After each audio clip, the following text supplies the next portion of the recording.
You ready? Yes.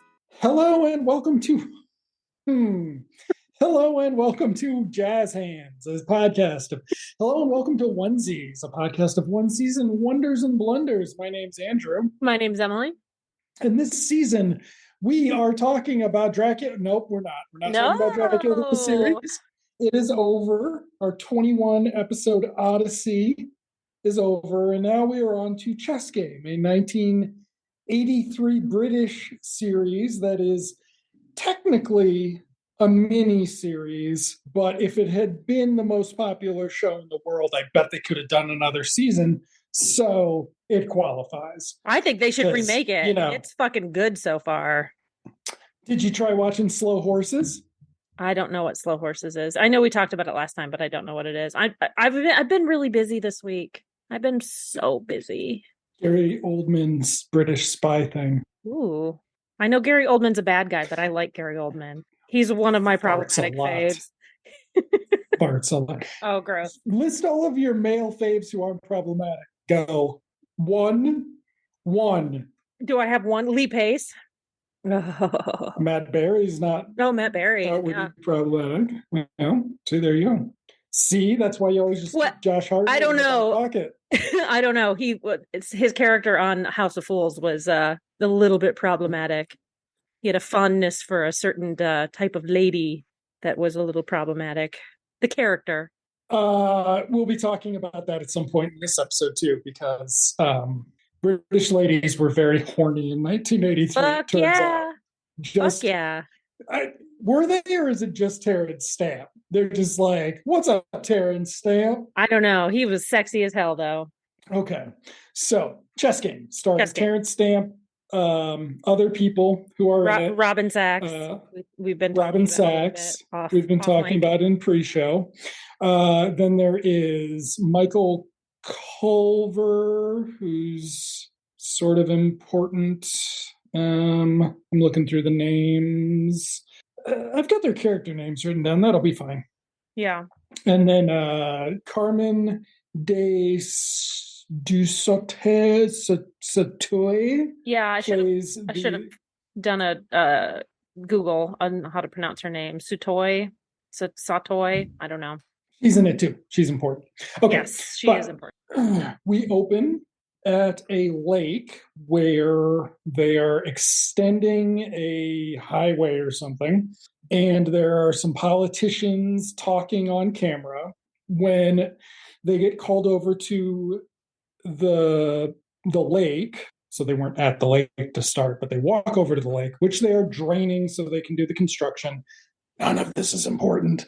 Yeah. And they find a World War II bomber. But it's not a World War II bomber. It's a 1956 missing transport plane. It's a Pembroke plane. Which will be important throughout this whole thing, kind of. And there's a skeleton in the pilot seat.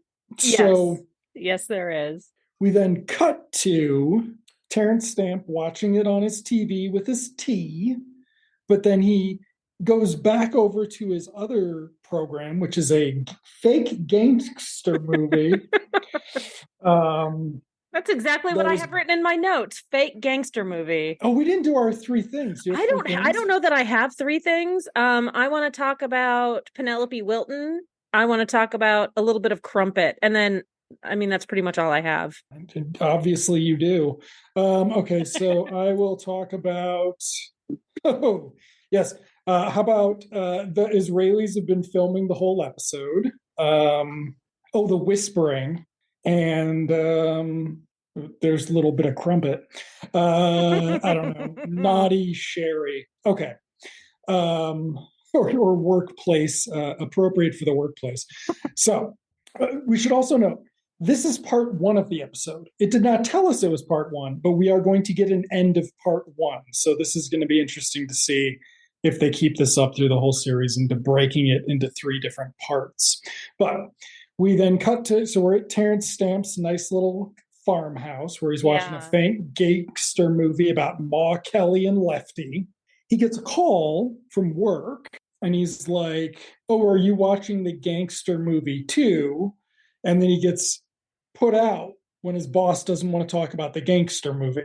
Yeah, which is very weird. he's presenting as sort of I don't know, sort of grumpy. So what they're actually talking about is the news about the plane. But when he starts talking about the gangster movie, his face gets screwed up when they're like, "No, silly, the news." In their very British upper crust way. But Snotty Brits is one of yeah, my notes. he Snotty seems Brits. he seems to be just sort of like cynical and maybe a little grumpy getting a phone call so late at night, which comes back in the next scene. Yes, and it is late at night. We haven't established yet, but it is at least 11 o'clock at night. So he then goes into work, which we now establish is a spy place because there's a security guard. He has to put a little card in a slot for the giant jail doors to open, pull his card out before he goes in. He's got his own office where he changes his clothes. He pulls into his his pants formal down. attire. Yes. Oh my God, it was so funny. I was like, was that actually a thing that happened? Apparently it was. Men just changing. I mean, they're British. They just do it all the time. They drop their pants in front of other men. Other men come in. At least it wasn't a woman. I mean, that could be sexual harassment. I mean, not that it would have been. It actually kind of comes up that that's a possibility. Yes, it's incredible. But yes, so he meets the other guys in the department, including Robin Sachs as Hugh Roskill, and that's Michael Culver as Nick Hanna, and Terence Stamp's name is David Aubrey. Aubrey or Audrey. I thought it was Otterly with an O, but it's actually Audley. So I had it wrong both times. Yeah. He's not going to use a secret identity throughout, which also threw me. But he talks about how this must have something to do with the Middle East because he works on the Middle East desk. So then they go down to the boss's office where there's additional security. And then Terence Stamps asks what the ratty fuss is about this and what it's got to do with Middle East connections, to which his boss tells him it's not the Middle East, David. This is where I said snotty Brits. Then his boss, as a flex, makes him summarize a file and report on it immediately. So this is very interesting. I assume MI5 has now been replaced by ChatGPT based on the work they have them do. But yes, so now we get the backstory on this plane that the plane crashed in 56 from engine trouble. 3 people bailed out at least. Mm-hmm. The reason they know the Soviets wanted something to do with it is because the Soviets then killed 3 people in relation to it. And so the question is, what's on the plane? Robin Sachs, Hugh, mentions the engine trouble, and that's when the boss tells him that's not relevant. So it'll be interesting next episode if it is actually relevant, because the boss is like, you don't need to know why it crashed to figure out what was on it or something. But then we establish. Is it ever established that whatever cargo has been stolen from the crashed plane? No. And why they can't just go look at the crashed plane and figure out what the cargo was? Because they presume the cargo hold, we find out much later, was empty. Okay. So it has been dumped somewhere. Yes. So this episode is called Flying Blind. If they were accurate, it would be called Flying Blind Part 1. But we'll get to the way the cliffhanger works for this episode. Unclear if it'll keep up in every episode, but maybe Emily will like that. So,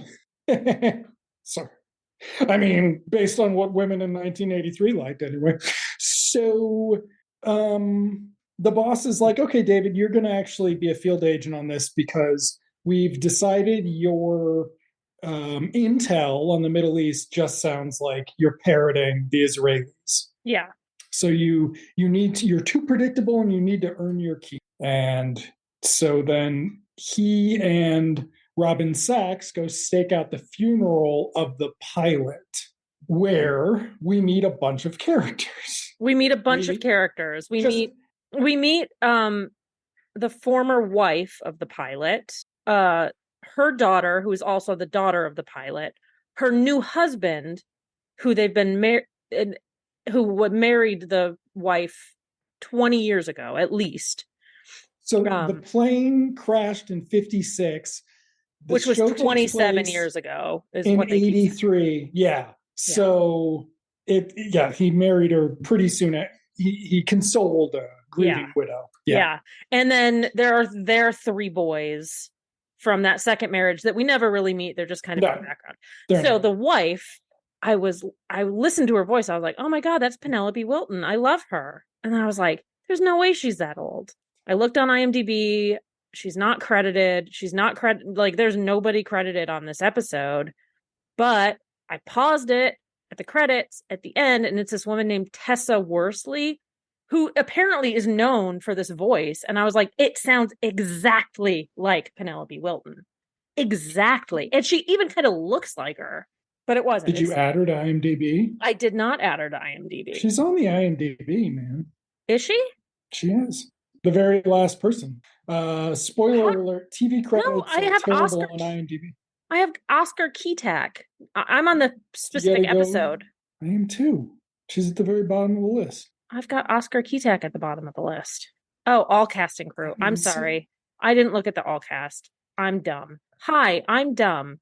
Hi, dumb. I'm Andrew. Oh, boy. Is this what happens after you watch too much Dracula the series? It could be. I'm used to there being only like 4 people in an episode. It's also weird that she's the last casted. The cast lists on TV on IMDb are terrible. She has got a significant amount of lines in that one scene. Yes, and she's very important to the episode. Yeah. But so then Terence Stamp introduces himself as being with the Ministry of Defense, but he introduces himself with his regular name. Yeah. Somebody asked him if he knew the guy personally, and he's like, no, I just read up in his war record. Fine man. And they say they were all fine men in those days. And then the husband's like, listen, I know you're MI5. Why don't you get out of here? Yeah. But instead they go have a drink. And so this is based on a novel. So I can only imagine the novel gets into the specifics of who was on the plane better than this. But this guy knew the pilot, knew the wife. They were in the same squadron. They were in the same squadron in the military. Yes, but he was not on the plane as a crew member. He was on the plane as a passenger. Why this is important is that he was not involved in the whatever legal or illegal going on. Yeah. Because basically, so it's black market smuggling out of Berlin. So again, maybe the novel gets into this, but there's a lot of lack of context for the sort of history involved here. Even when it directly impacts this narrative, Terence Stamp will say things like, I'm not really interested in World War II or the Nazis. Yeah. They're real downers, if you know what I mean. Israeli guy.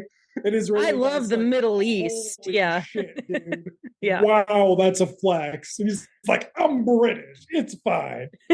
Okay, we'll get to that. There's some very interesting characterizations of the Israelis where you're like, oh, they can have an apartheid state and still be discriminated against by Westerners. It's intersectional. It's intersectional. The one thing you can always rely on white people for is intersectional bigotry. That is kind of what we, when we support white supremacy, we put up the most intricate lines of support that we can find. But what this means is this guy does not have any information about the smuggling. And he's like, I knew they were smuggling, but you don't rat on your mates. Yeah. However, I've since found out this guy was a total piece of shit, so I have no problem ratting on him. He cheated on his wife when she was pregnant because he thought he was going to be an American president. And then they start talking about how, well, if it was so bad, why didn't you weed out the bad guys? And Terence Stamp's like, well, I was at Oxford at the time. I can't can't be held accountable. And so then they start talking about, then Terence Stamp, just out of nowhere, starts talking about like how it's his first day on a new job and like he really hopes he does a good, and it's just this weird it's weird because I feel like since the scene where he's in his boss's office and he's just kind of being thrown into this new assignment, this completely new role, there seems to be a lot going on in his brain that he's not necessarily speaking on. He seems to be really bitter that they're taking away his job and making him do this new thing, but he never actually vocalizes it until this moment. He's giving his boss attitude, but and saying, "But I'm the Middle East guy. Like, I'm the Middle East guy. Why do you have me doing this?" But he's vocalizing it here to other people, like, "This isn't my bag. I don't know. It's my first day. Give me a break." It's weird. Again, yeah. I think the novel would probably have a little bit more of that internal dialogue. We also didn't get to see Terence Stamp really we didn't get to see him at work before this. No. So our only like context for him outside of this is he made his own tea and watched a shitty fake gangster movie. Yeah. Like, even if it had been a real gangster movie, that would have been like offered something. But instead he was watching, something less real than the movie in Home Alone. Like 4 lines of dialogue from a movie. Yeah. Yeah. So we also find out that the survivors of the plane didn't think that the pilot died. Yeah. They were surprised that he was on the plane dead. They thought he just had his big score and ran off. Okay. Now we cut back to Robin Sachs, the young guy, who I've got written down as Hill, but he's Hugh. And his last name is Roskill, which does not sound like Hill. So basically, all of this is going to be it's going to be like St. John. Every British name in this is going to be like St. John. But here he's talking to the boss and he's like, "You've got to snoop on David for us." And he's like, "I don't want to." He's like, "Well, now, chap, this job isn't just a bunch of good, clean fun. You need to do this too." But the boss says he's been sideways into a good job, whereas the other guy who doesn't like him, Llewellyn, I think. Yeah, Llewellyn. Thinks Llewellyn's in the bag with the Arabists, not the Israelis. So he doesn't like Terence Stamp on the Middle East desk. So this was particularly interesting for me because the British and Palestine is a giant tale of bungled imperialism and colonialism. And basically one side backed Israel and the other side backed the what became Saudi Arabia. And so you're still seeing that play out 40 years later on British television and in British spy novels. Anyway, so Robin's got to write up a couple of reports every week. And then he asks for the name for the assignment. And I was waiting for them to say Chessgame, but instead, no, it is Lucretia, presumably after Lucretia Borgia. And is that because he's betraying it? I don't know.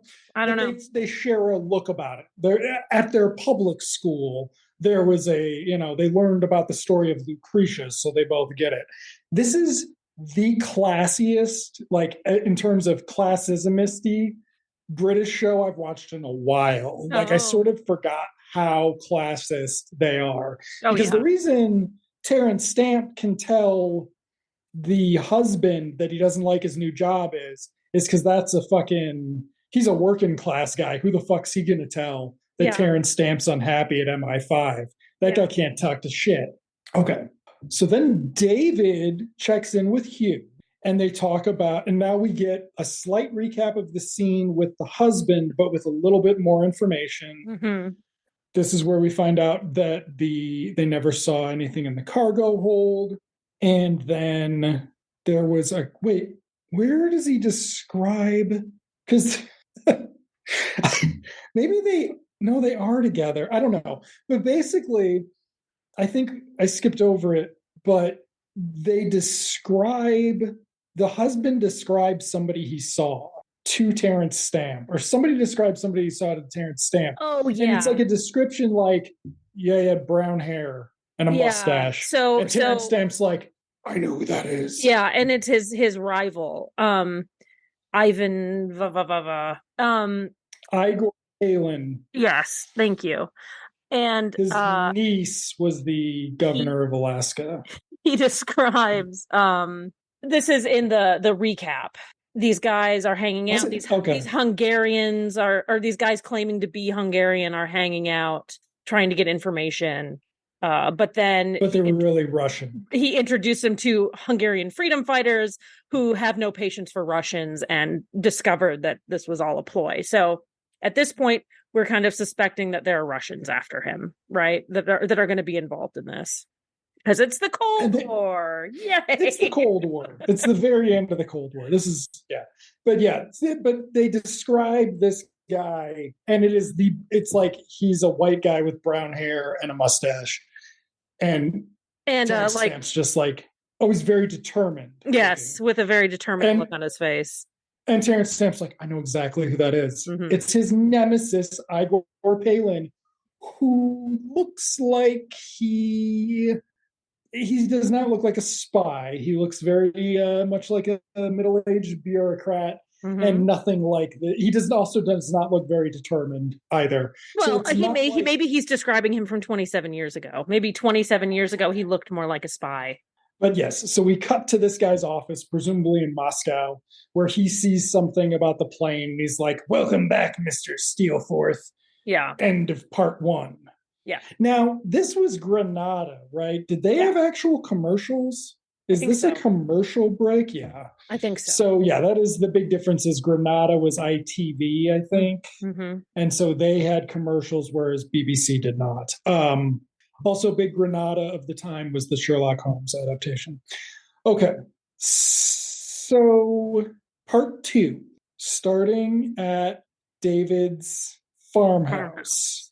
The first exterior of the farmhouse. He could be anywhere else too at this point, except the daughter pulls up behind him, and they sort of have this meet cute / questioning thing where the stepdad didn't tell her anything, but David thinks he did, but knows she was eavesdropping on the stepdad and the mom got super upset because even though she thought her father was a hero, now she knows that he was a smuggler. There's a great moment where she's like, "You think my dad was great, right?" And he's like, "I think your dad was a very courageous man and a fine pilot." And it's like, when he was smuggling shit from Berlin, like, as he was committing crimes. He's really careful about not revealing too much information right away. And so then she tells him about how these weird people were always used to come around when she was a kid. Foreigners. They keep using foreigners. Oh, yeah. Foreigners comes up a lot in this. Yeah. Oh, I'm sorry. That's a lot better than where we're going. That should have been one of my 3 things. The foreigners. Foreigners. I mean, this is very British.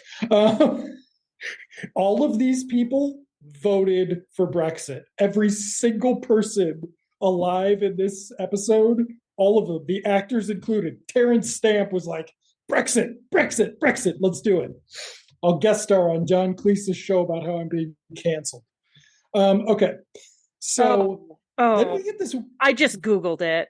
Oh, yeah. Not a good guy. Yeah. No one speaks English is a quote from this article. Okay, I'm done.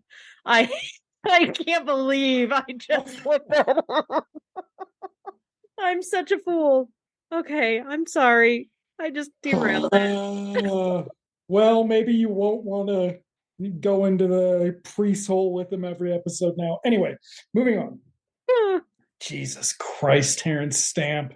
We just need a moment. Lee Pace. I'm better. Daniel Radcliffe. Great, apparently. I don't think I have any interest in ever seeing him act, but he certainly seems pretty good. Yeah, seems like a nice guy. Can't wait till they interview him about the neo-Nazis they cast on the Harry Potter show. Okay, moving on. Sorry, foreigners at the top of my list still. So he offers to give her some dinner. He's like, this is also him being charming. He's like, would you like to help? And she's like, I'd love to help. And Yeah. he's like, okay, you can set the table and I'll get the stew. Something's wrong with his stew. We don't establish what, but he pulls it out and he sniffs it and he puts it away. Yeah. He did not pull it out of the refrigerator. So unless he has a mini fridge and a full-size fridge, the implication is he doesn't refrigerate the stew. And we get the backstory on the stew in a bit, so it's very weird. Yeah. So instead they have cheese and crackers. Sounds like a great date to me. There you go. You could talk about how the fucking foreigners don't speak English, apparently, with Terence Stamp, Emily. Stop. God. God. Oh. It's okay. I was listening to a podcast that was talking about how John Oliver talks about things that, you really don't need to pay attention to any of that stuff. And I'm like, he's the bare minimum of informed. And I'm like, oh, the guy who was talking about it, he's a millionaire. Yeah, he doesn't really care that farm workers get fucked. Okay. Moving on. Back on track. I feel like there are going to be more diversions. Yes. Cut to the office. They're setting up a desk. Yeah, for Hugh. In Terence Stamp's office. Yeah. That, like, the door just opens wide enough that Hugh can sit at his desk, and then they'll be in there together. Yeah. So space is they can't get their own room for this. They need MI5 at the height of the Cold War. Well, maybe not the height of the Cold War. Doesn't have room for this gentleman to have his own office. That's no. They would have to have an office together because they're working together. Yeah, I guess. Here's where Terence Stamp comes in. And he was like, did you have a good night? And he's like, hell yeah, I did. The daughter of JS stayed the night. And the secretary's just like, yikes. Yeah. And gets out of there. And Terence Stamp's like, what's her fucking problem? Yeah. And the guy's like, maybe she doesn't want to hear about your sex life, dude. And Terence Stamp is like, oh, sex? I put the evening to far better use. I got details. Yeah. So then he assigns Hugh a job to write up a dossier on the other two survivors. Mm-hmm. And Hugh's weird. And so Terence Stamp's like, I mean, if you have to fill out your report on me first, that's fine. And he's like, I'm sure they're having you write reports on me too. And he's like, no. He's been at this too long. This other guy's a little green. He knows exactly what's happening. And Hugh's like, well, I won't tell them. And Terence Stamp's like, I'm going to go talk to my Israeli buddies. And the guy's like, oh, they don't like you having Israeli buddies, so I won't mention that. And Terence Stamp's like, you will mention that, otherwise you're going to end up like me someday. Yeah. Which just sounds swell. Like, I don't know. Maybe this is what happened to Jordan Peterson. Okay. We then start cutting to shots of the foreigner. We forgot to mention this. At the funeral, there's a very distinct gentleman leaving flowers. This guy is now staking out something we don't quite know yet. Mm-mm. But we then have the daughter, whose name is Faith, in a kitchen. She's in Terence Stamp's kitchen, but it took me a second to realize that, because I'm like, we've never seen it during the day, and we don't know where she lives. And it's a little weird she's there after he's at work, presumably at 9 a.m. Like, what was she doing? Phone rings, she lets it ring, but like maybe writes it down. Doesn't matter. She sees the three men coming up the road. She sees the three men. She does not think, those look like foreigners to me. Instead, she's like, well, how are you this fine morning at this remote, isolated farmhouse? And they're like, we're fine. We're here to buy the car. And they're like, well, he's gone to London. And she's like, he's gone to London. And they're like, well, okay, thanks. They immediately get to London to follow David. Yeah. Or it's a different guy who looks exactly the same, but it's hard David to tell. Is now going into a shop, and the guy is across the street watching them. Yeah. I think my note is different but similar guy. Okay, so they're in an antiquarian bookstore. It is sadly not the antiquarian bookstore with a vampire living upstairs with his No, dummy. no. So that didn't happen. Instead, it is David meeting with his Israeli spy friend who runs the bookstore. This scene caught me off guard a little bit because they're having a conversation, but it almost feels like they're speaking in code, like the entire time. Yeah. It's, I have a problem. I have a 14-year-old daughter and I need to get her a gift for her birthday and I just don't know what to get her.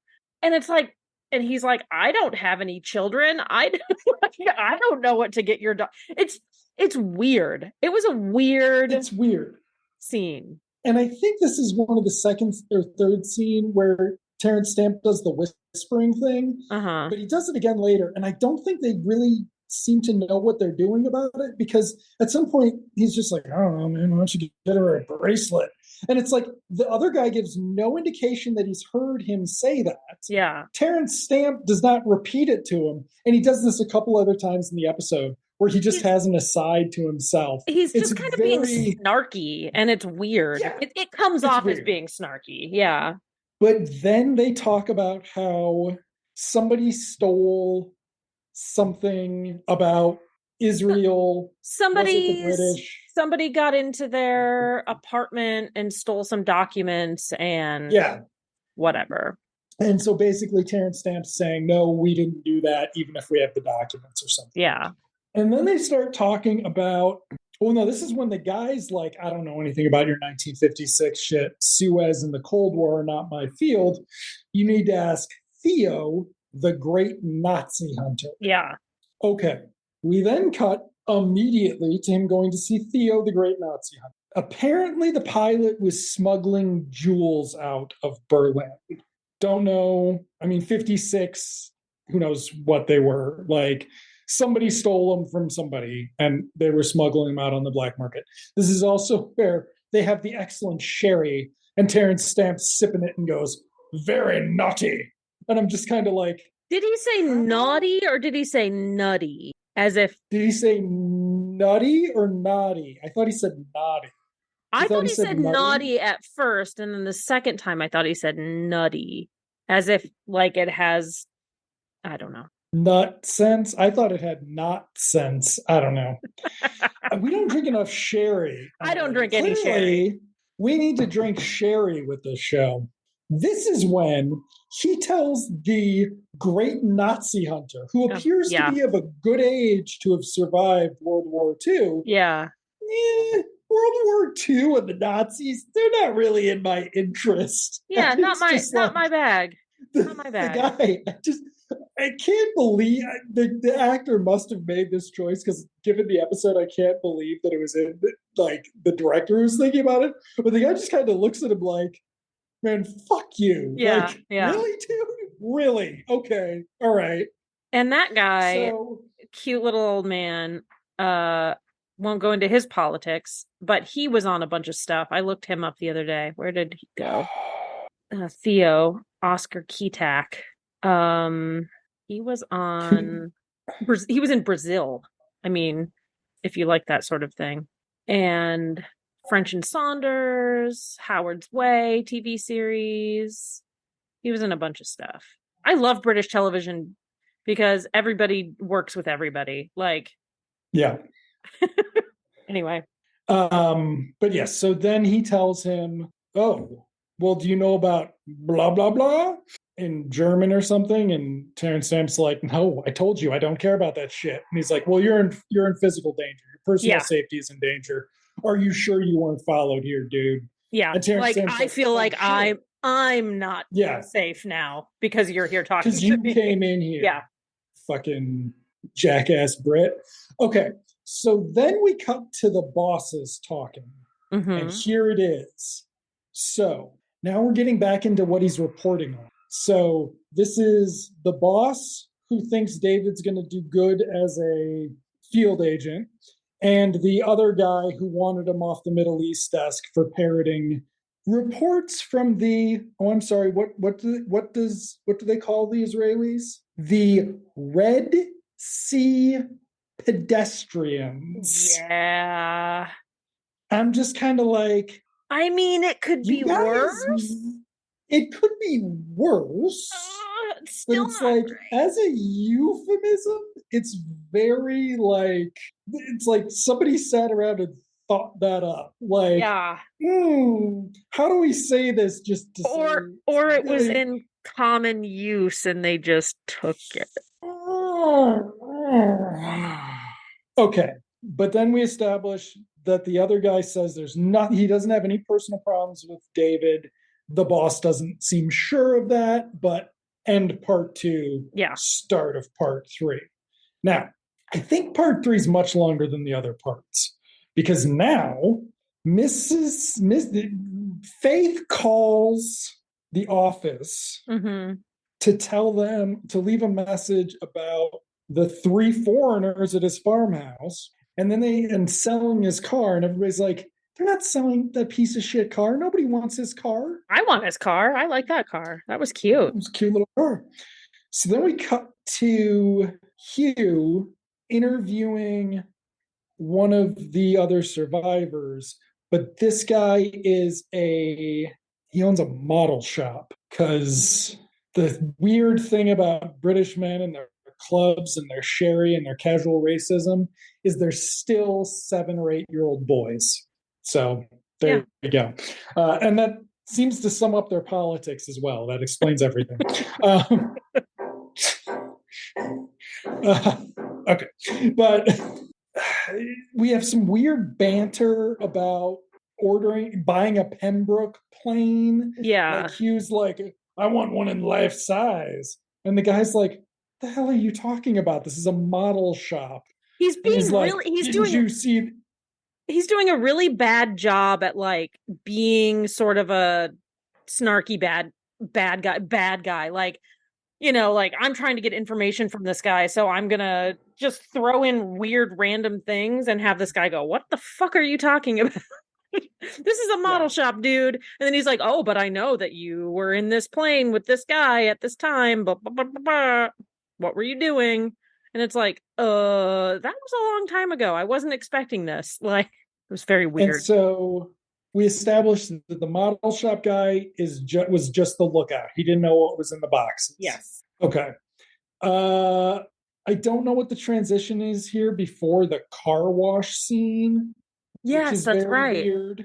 But It's there it's is a scene, and my note for it is: are they actually drinking a Coke? Because I think there's a shot of someone so very clearly the drinking a Coke. transition isn't it the Theo and the antiquarian book guy like meet on the Yes, street yes, and they have a yes, brief casual yes. conversation, but it's actually about David having visited them and blah blah blah blah blah. I remember that because the car wash scene immediately after that is another one of those weird spy tropes where it's like we have to go through doing this normal everyday thing so nobody can see us talking, and it's so weird. It's so weird. Well, it's especially weird because, yes, so we have that scene in front of Theo's building, apparently, but the bookstore guy who's drinking the Coke is like spread out on a statue, like lounging, like he's spending his afternoon in public.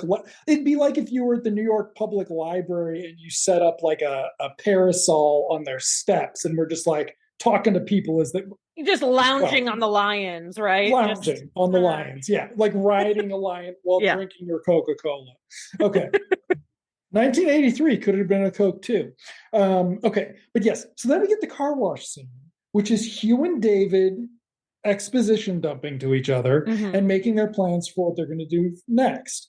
They're going to go see the model shop guy again directly. Now, they're being all spy in their fucking car wash, Mm-hmm. but then they immediately hang out together. So it's just like, why were you being spy-y in a car wash when you're just going to go hang out together? Right. They go back to the shop where They have to break Terence in. Stamp Yeah. Terence Stamp breaks in, and Hugh's like, "That's a felony, sir." And he's like, well, in that case, you can call me David. And then Hugh's like, righto, sir, because they're British. Here's where I can't imagine the scene wasn't supposed to go better, but Hugh finds the guy dead at the bottom of the stairs, and he's like, he's dead. And Terrence Stamp's like, what do you mean he's dead? Get him up. And he's like, no, he's dead as in not breathing. And I'm like, how did Terrence Stamp not know that? Like, what else do you call I wonder dead? if this He's was dead tired. I wonder if this was supposed to be a comedy beat that just didn't work out, or like, Right. I don't know. It kind of seemed that way to me, that it was supposed to be, I don't know. It I was don't know. very, yeah, it was quirky. I mean, that's kind of the thing with this is there's Terrence Stamp's charming enough that, like, when he's telling us how nobody in Britain speaks British anymore, we can be like, oh, he's just so charming when he says that. This show gets away with quite a bit of, yeah, that beat didn't work, but Terrence Stamp's really fun to watch, so it's Yeah. fine. We then cut back to them at the office where it's Terrence Stamp and the other dude from before, whose name we said, but also said it wasn't important, washing up together because, you have a little wee and then you talk in the men's room as you do. And he's like, so is it an accident? And he's like, no, it's not an accident. But the police think it is, and we're going to let them. But Yeah. Hugh saw a female traffic warden when they were on shift change. So clearly she's the murderer. And Yeah. you're just kind of like, why don't they? And we saw her when they arrived and stuff. So there's an establishing shot.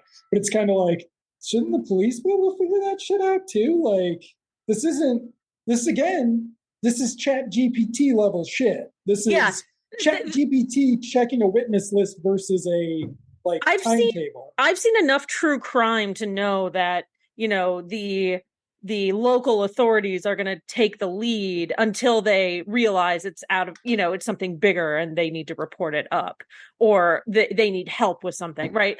So I feel like at that ground level, it would be like, hey, let's find out who that woman was.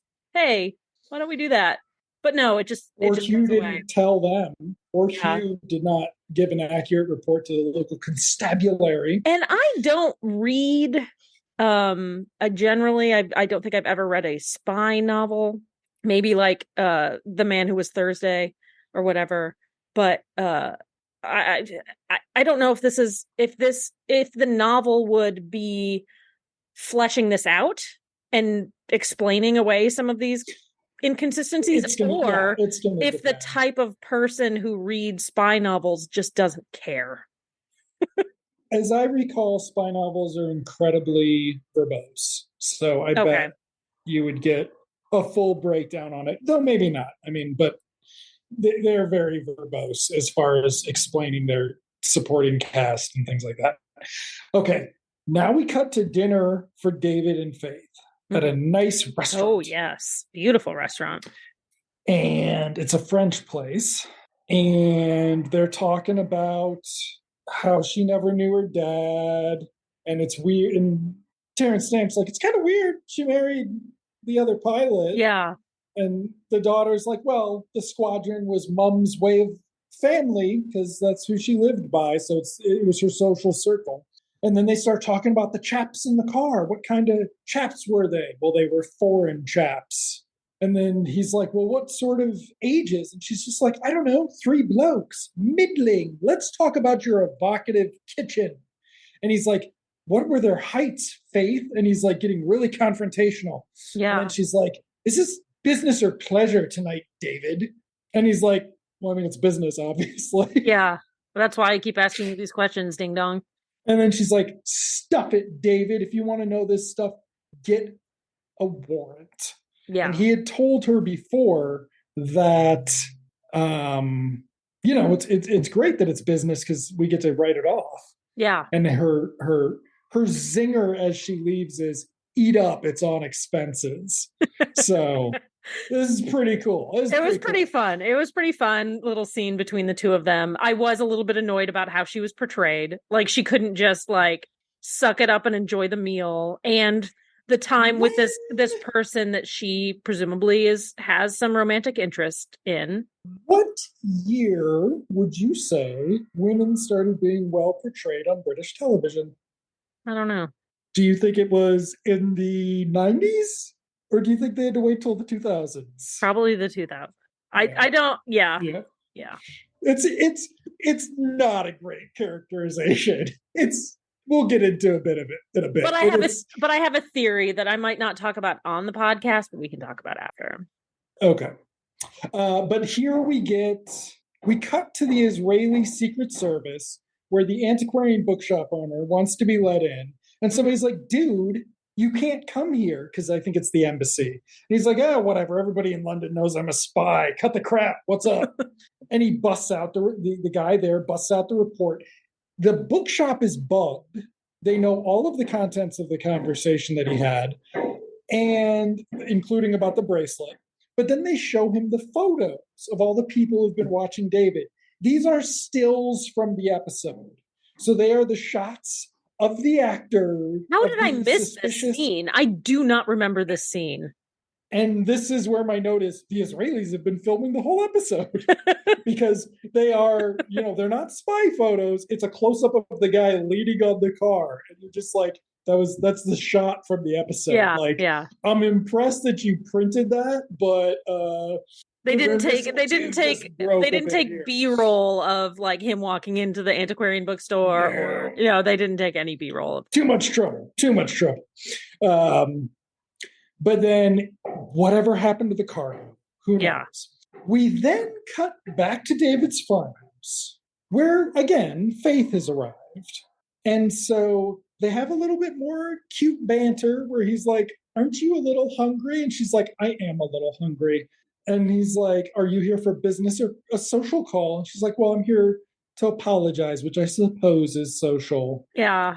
And here is where he says something like, I've been focused on work. Mm-hmm. I owe you an apology. I'm trying to feed you the lie. Oh, sorry.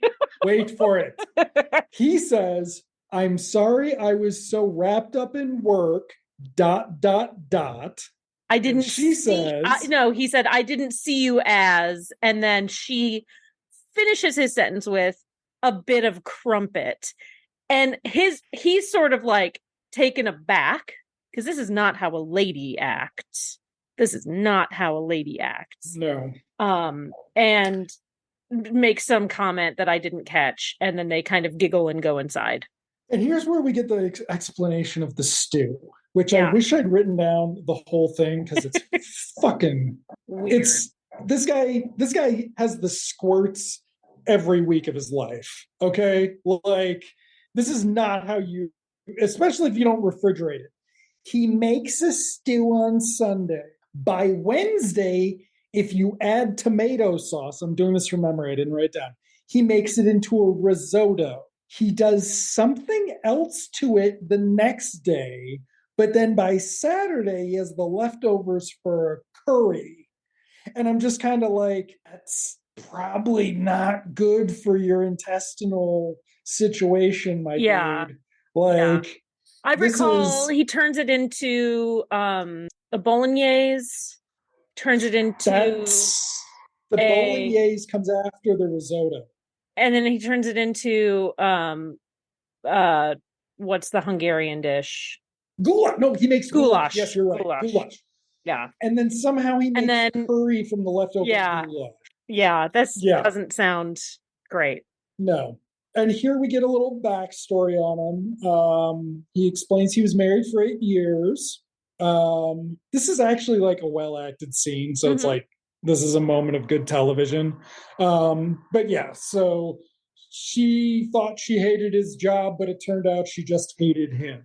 So they broke up, and then we hear the geese cackle. But first, he shushes her. Mm-hmm. And she apologizes to him and asks him what kind of questions he would prefer she ask him. And he's like, shh, no, the geese. He's like, ask me why I got the geese. And I'm like, is this a fucking David Mamet episode already? All of a sudden? And she's like, why did you get the geese? And he's like, I got the geese because a Roman general used to keep geese because they'd cackle if there was a sneak attack. Yeah. And she's just like, okay. And he's like, there's a sneak attack. We got to go. They go upstairs. He takes the wine bottle with him, which implies some things that he is going to seem surprised by in a second. Thank you. Sadly, it's not a video podcast, so they can't see this. That's okay. Basically, Emily's over there making peaches and what's the other one? Eggplants or whatever. Yeah. Stop it. Stop distracting me. Sorry, I'm embarrassing. They go upstairs. He's got a secret hideout in his bedroom. He's got a priest hole in his house. His house is awesome. Yeah, like his house is he has cool. They found a very nice filming location. Yeah, but yes, they go upstairs into the priest hole, and she's scared of confined spaces.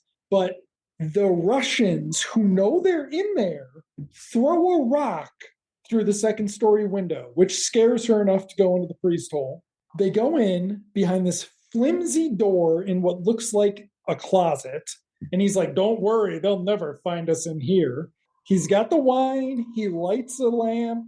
And they're like, how long is this going to take? He's like, it might take all night. Who knows what those Russians are doing out there?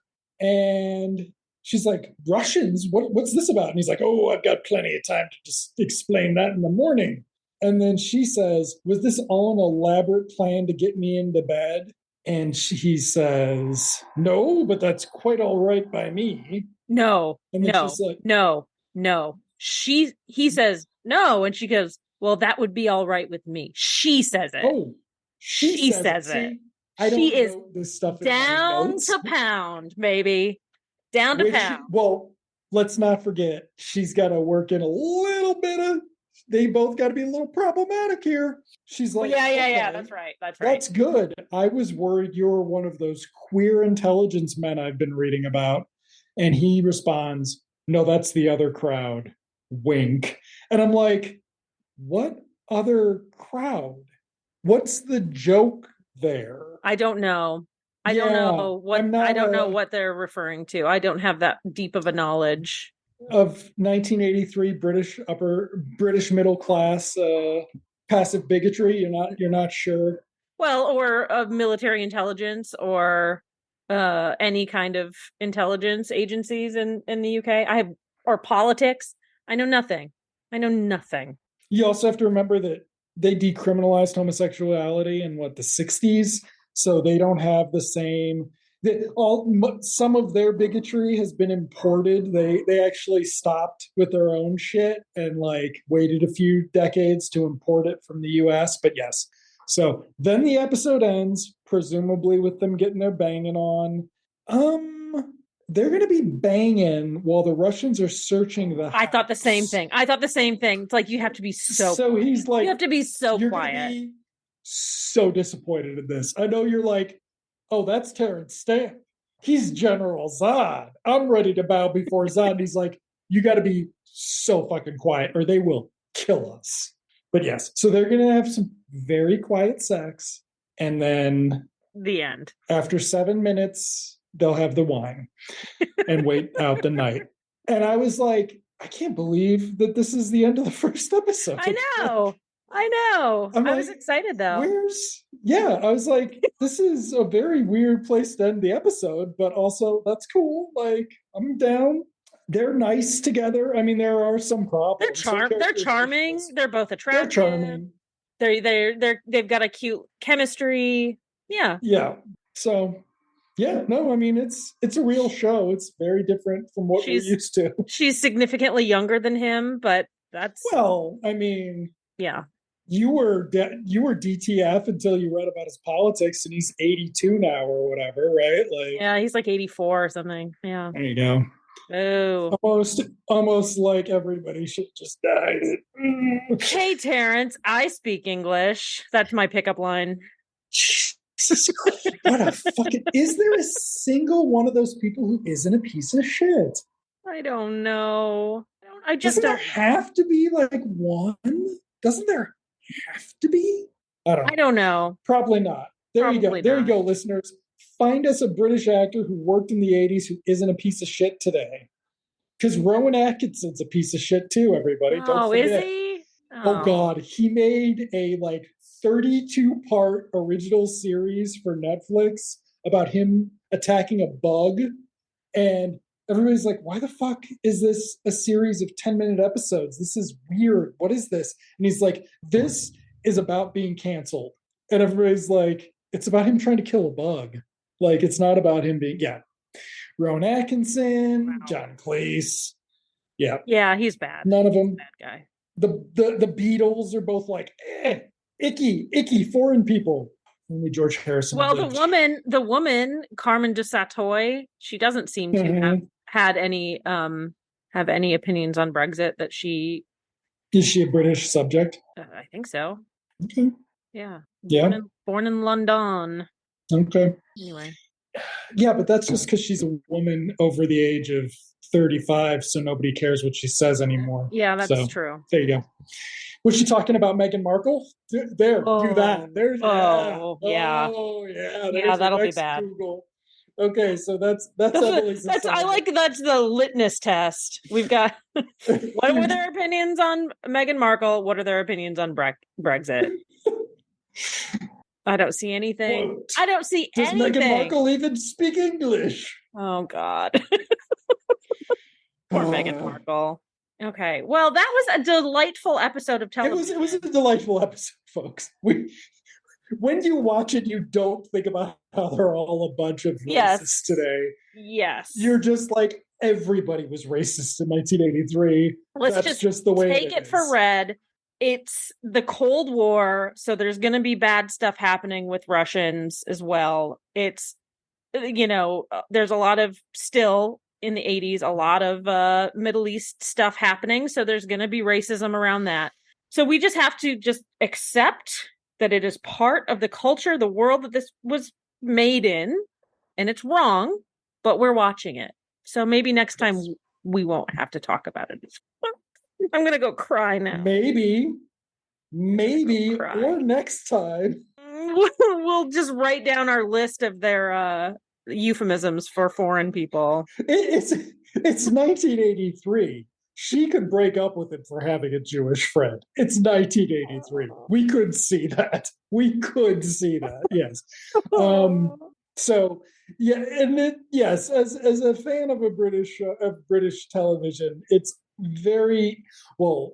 I mean, there's full on slurs in Faulty Towers that they were like, "This is fine," and it was 78 or 79, and now they've taken it out of like the U.S. releases, but it's still in the other ones somewhere, and you're just like, it wasn't. It was super yikes, dude, and you shouldn't have waited until 2015 to notice that. Yeah, because British people, they can't be racist because they were against slavery. Remember they got rid of slavery first or whatever, but they didn't. But they said they did because they were better. Yes. So, but yes, for British television, there is British television. I don't know if there's anything about the 80s, but the British have finally started having a more truthy perception of themselves in history. Yes. Very slight. Yes. And not a lot of them, but a little bit. They're acknowledging maybe we were super racist, sexist, and bigoted until I don't know, yesterday. Yeah. But it's slowly changing. Slowly changing. Very like everything is slowly changing. The next episode 2 of Chessgame is called Cold War Game. Speaking of the Cold War, and the cast list includes many of the same people. It looks like we won't see Mom again. We won't see her stepdad, but Carmen de Satoy is in it again. Hopefully this does not wrap up her involvement in the TV show, but I fear that it might. I sort of wonder if he's going to have a different leading lady every two-parter. What I assume right now is we're going to have three two-parters basically. Yeah. And he's going to... I think that's what I, in my investigating, came up with, that it's mostly two-parters. Oh, she's in the third episode too. Okay. I'm feeling a little bit better. dies in the third episode. She No. dies, and they put her in a refrigerator in his No. house, No. and her death is going to motivate him to be a better action hero. No. I don't want her to die. I like Like her. James Bond. I do too. Okay. So there you go. Okay. Anything So else? no, I think that's it. Thank you all for listening. Andrew, see you in television land. See you in television land, Emily.